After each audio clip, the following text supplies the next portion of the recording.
चलिए मैं शुरू करते हैं। बिस्मिल्लाहिर्रहमानिर्रहीम। तो देखें, जो आज इन पेज का हम कोर्स शुरू कर रहे हैं, इन पेज के अंदर किताबों की तैयारी कैसे करते हैं। तो ये जो है, जो पेड कोर्स है, आपने फ़ीस पे कर दी है इसकी हम इसकी जो शुरू कर रहे हैं। देखिए, इन पेज के जो ये कोर्स है, तो देखें किताब की तैयारी के हवाले से इन पेज के मैंने ये जो है 5 जो है ये टॉपिक्स बनाए हैं, जिनको हम अगर कर लेते हैं तो हम जो है इन पेज के अंदर बहुत ही अच्छा काम कर सकते हैं किताबों की कंपोजिंग के हवाले से। इसमें जो पहला है, ये है पेपर साइज़ का इंतखाब। उसके बाद सेकंड है किताब के हवाले से सफ़े की बुनियादी सेटिंग, किताब का नाम जैसे ऊपर टॉप पे लिखते हैं, सफ़ा नंबर लिखते हैं, अगर आपने किताब का कोई बॉर्डर वगैरह लगाना है तो ये सारा चीज़ें लिखते हैं, तो ये हम बुनियादी सेटिंग करते हैं। इसके बाद जो थर्ड है, ये स्टाइल शीट का इस्तेमाल।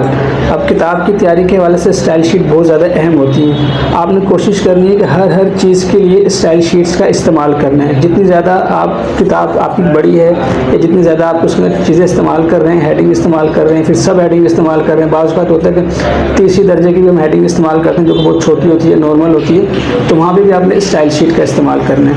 इसी तरह अगर हम नॉर्मल लिखाई लिखते हैं तो वहाँ तो करना ही है। कुरानी आयात लिखें, उसके लिए अलग स्टाइल शीट होगी। अहादीस मुबारका लिखेंगे, उसके लिए अलग स्टाइल शीट होगी। तो अगर आपने तर्जुमा लिखना है तो तर्जुमे के लिए अलग स्टाइल शीट बनाएंगे।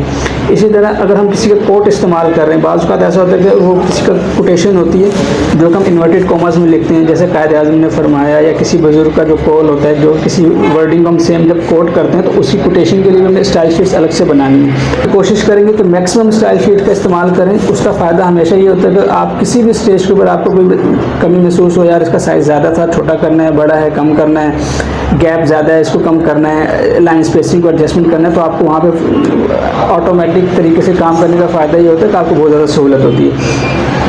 उसके बाद ऑटोमेटिक फहरिस्त की तैयारी है, ये हम तैयार करना सीखेंगे। उसके बाद हम देखेंगे किताब की PDF की कैसे बनाते हैं।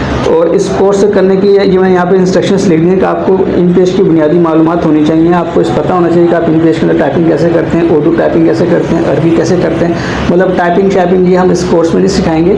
इस कोर्स में जो हमारा फोकस होगा वो होगा फॉर्मेटिंग के ऊपर और उसकी तैयारी के ऊपर। टाइपिंग आपने खुद करनी है, ये आपको सारी चीज़ें आनी चाहिए। मतलब बुनियादी इस कोर्स की रिक्वायरमेंट है।